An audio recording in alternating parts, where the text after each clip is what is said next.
নমস্কার, ট্রাইব টিভির পর্দায় আপনাদের সকলকে স্বাগত। আপনাদের সাথে রয়েছি আমি অনন্যা। শুরু করছি আজকের মিড ডে প্রাইম। অবশেষে বাড়ি বাড়ি জল পৌঁছানো নিয়ে কেন্দ্রের দেয়া লক্ষ্যমাত্রা পূরণ করার পথে বাংলা। কেন্দ্রীয় সরকারের তরফ থেকে রাজ্যকে দেওয়া লক্ষ্যমাত্রা ছিল মোট ৩ লক্ষ। এই লক্ষ্যমাত্রা শেষ হওয়ার মাত্র দুদিন আগেই শেষ হয়েছে ৭৫% কাজ। প্রতিটি বাড়ি বাড়ি পানীয় জল পৌঁছে দেওয়ার কাজ চলছে জোর কদমে মালদা জেলাতেও।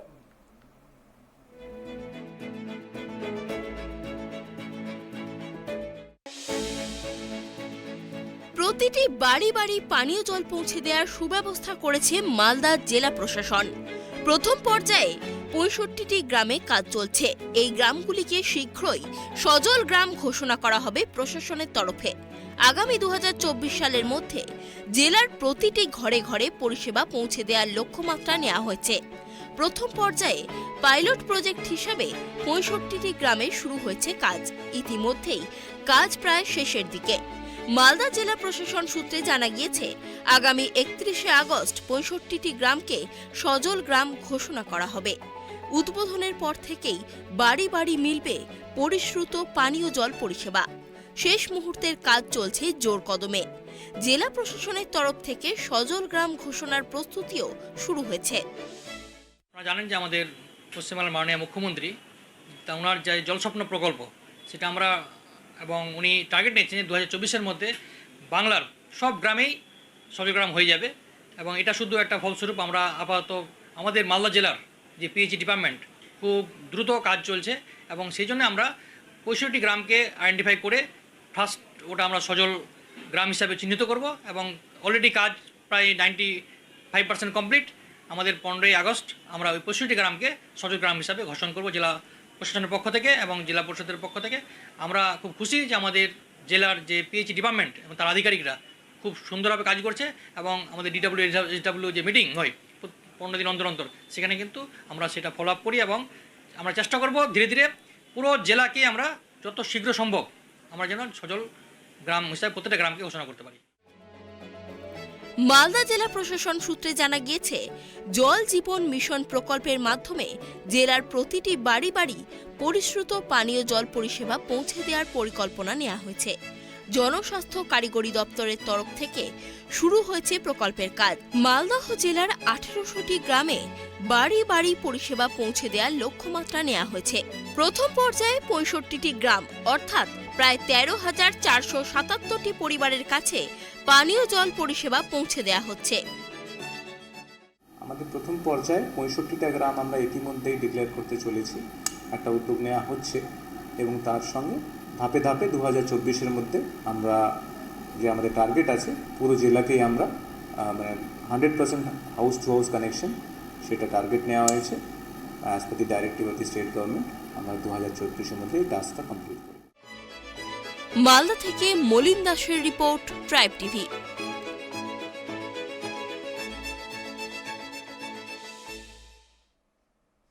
বহু টালবাহানা টানাপোড়েনের পর অবশেষে শুরু হচ্ছে কংগ্রেসের স্থায়ী সভাপতি নির্বাচন প্রক্রিয়া। পূর্ব ঘোষণা মতোই আগামী ২১শে আগস্টই কংগ্রেসের সভাপতি নির্বাচন প্রক্রিয়া শুরু হওয়ার কথা। এই নির্বাচন প্রক্রিয়া শেষ হবে ২০শে সেপ্টেম্বর।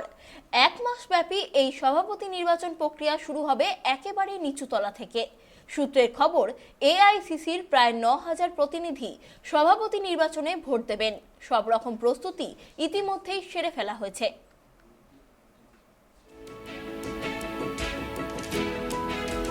আগামীকাল শুরু কংগ্রেসের সভাপতি নির্বাচন। সব ঠিকই আছে, কিন্তু সবচেয়ে বড় প্রশ্নের জবাব এখনো মেলেনি। রাহুল গান্ধী কি ফের কংগ্রেসের সভাপতি পদে বসবেন, নাকি এখন যেভাবে সভাপতি পদে না বসে দলের অধিকাংশ সিদ্ধান্ত নিয়ন্ত্রণ করছেন সেটাই করতে থাকবেন? দলীয় সূত্রের খবর, রাহুল সভাপতি পদে লড়তে চাইলে প্রায় গোটা দলই তাকে সমর্থন করবে। সেক্ষেত্রে আগের বারের মতো বিনা প্রতিদ্বন্দ্বিতাতেই জিতে আসতে পারেন তিনি। দলের পুরনো নেতারা সবাই তাকে পছন্দ না করলেও রাহুল সভাপতি নির্বাচনে অংশ নিলে তাদের আপত্তির ধোপে টিকবে না। কিন্তু সমস্যা হলো, প্রায় গোটা দল তাকে সভাপতির পদে চাইলেও রাহুল নিজে এখনো নীরব। আদৌ তিনি সভাপতি নির্বাচনে অংশ নেবেন কিনা সেটা খোলসা করেননি তিনি। এদিকে আবার নতুন করে সক্রিয় হয়ে উঠেছেন তিনি। কিছুদিন আগেই তিনি ঘুরে এসেছেন রাজস্থানের আলওয়ারে, যেখানে আগামী বছরের শুরুতেই ভোট। গত 15ই আগস্ট বেঙ্গালুরুতে জাতীয় পতাকা উত্তোলনও করেন তিনি। আগামী মাসের গোড়ার দিকে দেশ জুড়ে কংগ্রেস যে ভারত জড়ো যাত্রা শুরু করছে, তাতেও নেতৃত্ব দেবেন রাহুল। 150 দিন ধরে প্রায় 3000 কিলোমিটার পদযাত্রায় নেতৃত্ব দেবেন প্রাক্তন কংগ্রেস সভাপতি। সমস্যা হলো, সক্রিয় হয়ে উঠলেও রাহুল এখনো সভাপতি হওয়া নিয়ে উচ্চবাচ্য করছেন না। সেটাই চিন্তায় রাখছে দলের নেতৃত্বদের। শেষ পর্যন্ত যদি রাহুল রাজি না হন, তাহলে কি হবে এখনো জানেন না হাত শিবিরের শীর্ষ নেতারা। সোনিয়ার নেতৃত্বে নবীন প্রবীণ সমন্বয় রক্ষাটা ভালোভাবেই হচ্ছিল, কিন্তু শারীরিক অসুস্থতার কথা ভেবে সোনিয়াকেও আর দায়িত্ব দেয়া যায় না। প্রিয়াঙ্কা গান্ধীও এখন সভানেত্রী হতে রাজি নন। সেক্ষেত্রে গান্ধী পরিবারের বাইরে কাউকে ভাবতে হবে, কিন্তু কাকে সেটা এখনো ঠিক হয়নি। সেক্ষেত্রে রাহুল ঘনিষ্ঠ কাউকেই কি সভাপতির দায়িত্ব দেয়া হবে, প্রশ্ন কংগ্রেসের অন্দরেই। Bureau report, tribe TV. উদ্বেগ বাড়াচ্ছে ডেঙ্গু। হাওড়া পুর এলাকায় ডেঙ্গিতে মৃত্যু এক যুবকের। মৃত যুবকের নাম মিলন রিত, বয়স 22 বছর। হাওড়া পুরসভার 49 নম্বর ওয়ার্ডের ইছাপুর শিয়ালডাঙ্গা এলাকার ওই যুবক গত 14ই আগস্ট জ্বরের উপসর্গ নিয়ে ভর্তি হয় হাওড়ার একটি বেসরকারি হাসপাতালে। গত 15ই আগস্ট সোমবার তার মৃত্যু হয়। হাওড়া পুরসভার মুখ্য প্রশাসক সুজয় চক্রবর্তী জানিয়েছেন, ডেঙ্গি নিয়ন্ত্রণে আনতে 400 জন স্প্রেম্যান ইতিমধ্যেই নিয়োগ করা হয়েছে। 17 লক্ষ গাপ্পি মাছ ছাড়া হয়েছে। ডেঙ্গি নিয়ে সচেতনতা বাড়াতে লিফলেট, ব্যানার টাঙানো হয়েছে। পথসভাও করা হচ্ছে। বৃষ্টি বাড়ায় গত 3 সপ্তাহে আক্রান্তের সংখ্যা বেড়েছে। জেলা স্বাস্থ্য দপ্তর থেকে শুরু করে রাজ্য পুর ও নগর উন্নয়ন দপ্তর মশাবাহিত রোগ মোকাবিলায় সমস্ত রকমভাবে সাহায্য করছে।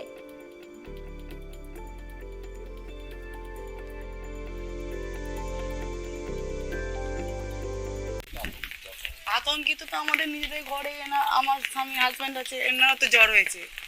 আতঙ্কিত তো বটেই, এতদিন কাজ হয় না। এখন শুধু লোক দেখানোর জন্য ধরুন আপনার কর্পোরেশনের লোক 2-3 দিন ধরে এসে যাচ্ছে, এটা তো আমরা খুব একটা খুশি নই, সত্যিই খুশি নই। যেখানে আমাদের ঘরে প্রতিটা ঘরে একটা করে বাচ্চা আছে, একটা বাচ্চা ভর্তি আছে হাওড়া হসপিটালে, একজন মহিলা ভর্তি আছে। এখানে কি খুশি, আতঙ্কিত হব না তো কি হবো বলুন?